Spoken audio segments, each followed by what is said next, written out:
আজ আপনাকে একটা গল্প শোনাচ্ছি। একদিন এক ব্যক্তি নিজের দ্বারে লিখে দিলেন, আজ আমি ভীষণ দুঃখী, আজ আমার সাথে কেউ দেখা করতে আসবেন না। কিছুক্ষণ পরে তার এক বন্ধু এল, সে সেই লেখা পড়ল, তাও গিয়ে তার সাথে দেখা করল। সে বলল, আমি লেখাপড়া জানি না, কিন্তু আমার বন্ধুর মনের এই বেদনা, এটা আমাকে সবসময় ডাক দেয়। এরাই হলো আসল বন্ধু। কোনো কারণে আপনি যদি দুঃখ পান, কোনো সমস্যার সমাধান না বের করতে পারেন, এই সংসার থেকে আলাদা হয়ে যেতে চান, তাও এই বন্ধু আপনার সাথেই থাকবে। সমস্যার সমাধান না দিতে পারলেও আপনার সম্বল হয়ে অবশ্যই থাকবে। হয়তো আপনার দুঃখ কম করতে পারবে না, কিন্তু আশার আলো অবশ্যই দেখাবে। যখন আপনি সংসারের থেকে আলাদা হয়ে যান, তখনও আপনার সাথে যুক্ত থাকে আপনার এই বন্ধু, আসল বন্ধু। এবারে আমরা মানুষেরা বড়ই বিচিত্র। তারা সব সময় যে কোনো, আর আমার সাথে প্রসন্ন হয়ে বলুন, রাধা রাধা।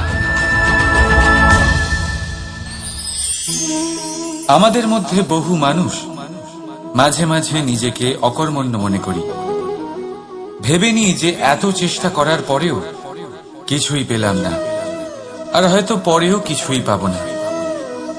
আর সেই জন্য নিজের জীবনের সমস্ত বোঝা অন্য কারোর কাঁধে চাপিয়ে দিই, নিজের ওপরে বিশ্বাস হারিয়ে ফেলি। কেন বুঝতে পারেন না এই কথাটা, যে যতক্ষণ না পায়ে কোনো কাঁটা ফুটবে, ব্যক্তি কি করে বুঝতে পারবে যে এরপর থেকে নিচে তাকিয়ে চলতে হবে। সূর্যকে নিজে জ্বলতে হয় যাতে বাকিদের প্রকাশ দিতে পারে সে। রাতের অন্ধকারের সাথে লড়াই করার জন্য চন্দ্রিমাকে আকাশে একা উজ্জ্বল হতে হয়। নদী নিজের যাত্রা কি করে করে, নিজের পথ কি করে নির্মাণ করে, সে পাথরের সাথে লড়াই করে তা বানায়। যদি স্বয়ং আপনি নিজের সাহায্য করতে অক্ষম হন, তাহলে নিশ্চিতভাবে আপনার এই জীবন ব্যর্থ হয়ে যাবে। তাই মনে রাখবেন, এই সংসারে নিজের জীবনের ভার নিজের কাঁধেই বহন করতে হয়। অন্যের কাঁধের ওপর শুধুমাত্র পরলোক যাত্রা হয়। সেই জন্য এই সংসারে জীবিত সেই যে আত্মনির্ভর।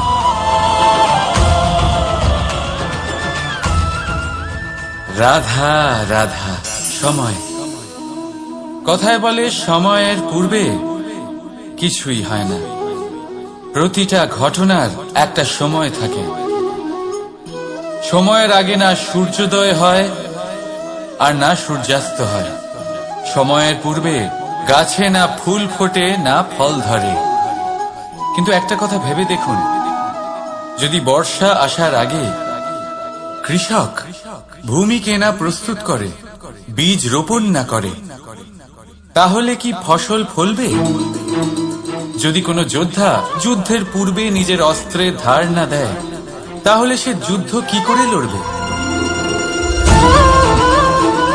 এর মানে এটাই হলো যে সময় আপনার যখন আসার তখন অবশ্যই আসবে, কিন্তু ততক্ষণ এটাও গুরুত্বপূর্ণ যে আপনি নিজেকে তার জন্য তৈরি রাখুন। কারণ এই সুযোগ, এই কথাটা শুনতে যত ছোট, এটা আসেও ততটা কম সময়ের জন্য, তারপর চলেও যায়। এবার যদি সুযোগ আপনার হাতে আসে আর আপনি তার জন্য তৈরি না থাকেন, তাহলে আপনি সাফল্য কি করে পাবেন? তাই আপনি সঠিক সময়ের জন্য অপেক্ষা করুন, সেই সুযোগের জন্য অপেক্ষা করুন, কিন্তু ততক্ষণ নিজের চেষ্টার দ্বারা নিজেকে আরো সক্ষম করে তুলুন। কারণ সাফল্য আপনার জন্য অপেক্ষা করছে, শুধু আপনি তার জন্য তৈরি থাকুন। রাধা রাধা। কথা মানুষের পাওয়া সবচেয়ে অদ্ভুত উপহার। এই কথাই মানুষকে এই সংসারের সমস্ত প্রাণীর থেকে ভিন্ন করে তোলে, সংসারের সবচেয়ে উপরে নিয়ে যায়। এই কথার কারণেই আমরা একে অপরের সাথে ভাব আদান প্রদান করি। আমি আমার মনের ভাবনা অন্য কাউকে ব্যক্ত করতে পারি, অন্য কেউ তাদের ভাবনা আমাকে ব্যক্ত করতে পারে। এই কথাই আমাদের সবচেয়ে বড় ঢাল। এবারে দেখুন, আপনি নিশ্চয়ই লক্ষ্য করেছেন, কারোর কথা মধুর হলে লোকে তাকে ভালোবাসে, তাকে নিজের বন্ধু বানায়। সেইভাবেই যদি কারোর কথা কঠোর হয়, তাহলে লোকে তাকে ঘৃণা করে, তাকে নিজের শত্রু মনে করে। এই কথাই ভাষা হয়ে আমাদের ইতিহাস রচনা করে। তবে আমরা কি সত্যি বাণীর বিষয়ে অতটাই ভাবি যতটা আমাদের ভাবা উচিত? ভেবে দেখুন, মানুষের কথা বলতে শিখতে কত সময় লাগে। কোনো বালক 1.5 বছর বয়সে কথা বলতে শেখে, কেউ 2 বছরে, কেউ 3। এবার দেখুন, মানুষ 1.5 বছর বয়সে কথা বলতে শিখে গেলেও তার কি বলা উচিত এটা সারা জীবনেও শিখতে পারে না। এর উপরে মনোনিবেশ করুন, এটা বোঝবার চেষ্টা করুন কি বলা উচিত। নিজের কথা শুদ্ধ করুন, নিজের কথা মধুর করুন, আর সেই মধুরতার সাথে আমার সঙ্গে বলুন, রাধা রাধা। এই লক্ষ্য আসলে কি? এই লক্ষ্য তাই যা আমরা পেতে চাই। এই সংসারে সুখী কে হয়? সুখী সেই যে তার লক্ষ্য পেয়ে গেছে। দুঃখী কে হয়? দুঃখী সেই যে তার লক্ষ্য এখনো পায়নি। এবারে প্রশ্ন এখন এটাই যে লক্ষ্য সবাই পেতে চায়, লক্ষ্য পাওয়ার জন্য সবাই প্রাণপণ চেষ্টাও করে, তাহলে সবাই তাদের লক্ষ্যে পৌঁছতে পারে না কেন? ঠিক আছে, কোথাও না কোথাও কিছু না কিছু কমতি থেকেই যায়, যাই বাধা থাক। আজকে আমি আপনাকে একটা উপায় বলবো এই লক্ষ্য পাওয়ার জন্য। একটা কাগজ নিন, তাতে একটা চিহ্ন বানান, সেটাই হবে আপনার লক্ষ্য। এবারে সেই লক্ষ্যে পৌঁছানোর একটা পথ বানান। এবারে এই যাত্রাকে ভিন্ন ভিন্ন ভাগে বিভাজন করে দিন। এবারে এটা হলো আপনার পরিকল্পনা। এবার এই পরিকল্পনা ক্রমানুসারে আপনি পালন করতে থাকুন, এটাই হবে আপনার চেষ্টা। এবার এইভাবে যদি আপনি চেষ্টা করতে থাকেন, যাই আপনার কল্পনা হোক না কেন, তা বাস্তব অবশ্যই হবে। তাহলে এই কল্পনাকে বাস্তবে রূপান্তরিত করুন। এইভাবেই নিজের পরিকল্পনা পালন করতে থাকুন। আপনার যাই কল্পনা থাকুক বা যাই লক্ষ্য থাকুক, তা বাস্তবে পরিণত হয়ে আপনার হাতে অবশ্যই আসবে। রাধা রাধা।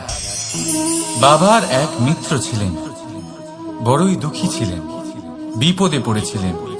কি করবেন? ব্যবসা ভালোভাবে চলছিল না, বাড়িতে শান্তি ছিল না, সমস্ত জায়গায় ক্ষতি হচ্ছিল। তাই উনি একজন জ্যোতিষীকে দেখালেন। জ্যোতিষী বললেন, আপনার যে বাড়ি আছে সেটা আপনার জন্য অশুভ, আপনার এই বাড়ি পাল্টে ফেলুন। উনি বাড়ি পাল্টে ফেললেন, তবুও ওনার সমস্যার সমাধান হলো না। তারপর একজন জ্ঞানী ব্যক্তি ওনাকে বললেন যে আপনার জামা কাপড়ের যে রং, সেটা বিপদকে আমন্ত্রণ জানাচ্ছে, এই জামা কাপড়গুলিকে পাল্টে ফেলুন। উনি সেগুলো পাল্টে ফেললেন, তাও সমস্যার সমাধান হল না। আবার একজন জ্ঞানী ব্যক্তি বললেন যে আপনার আশেপাশে যে মানুষজন রয়েছে, তারা এটা চায় না যে আপনি সফল হন, তারা আপনার ক্ষতি চায়, তাদের সাথে সমস্ত সম্পর্ক ভেঙে ফেলুন। তো উনি সম্পর্ক ভেঙে ফেললেন, কিন্তু তাতেও ওনার জীবনে কোনো পরিবর্তন এলো না।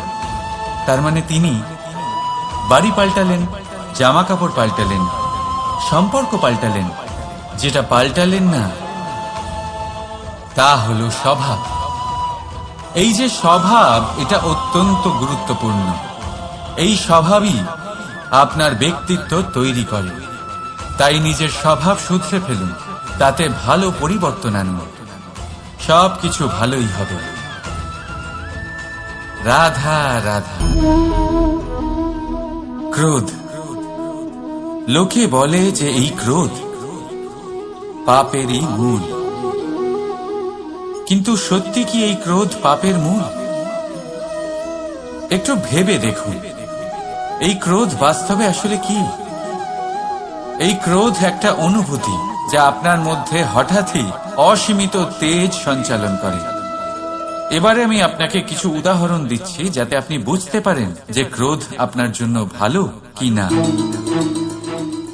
যদি কারোর সাথে অন্যায় হয় আর এটা দেখে আপনার ক্রোধ হয়, আর এই ক্রোধ আপনাকে তার সাহায্য করতে প্রেরণা যোগায়, তাহলে এই ক্রোধ অবশ্যই ভালো। যদি কোথাও আপনি দেখেন যে কোনো নারীর উপরে অত্যাচার হচ্ছে আর সেটা দেখে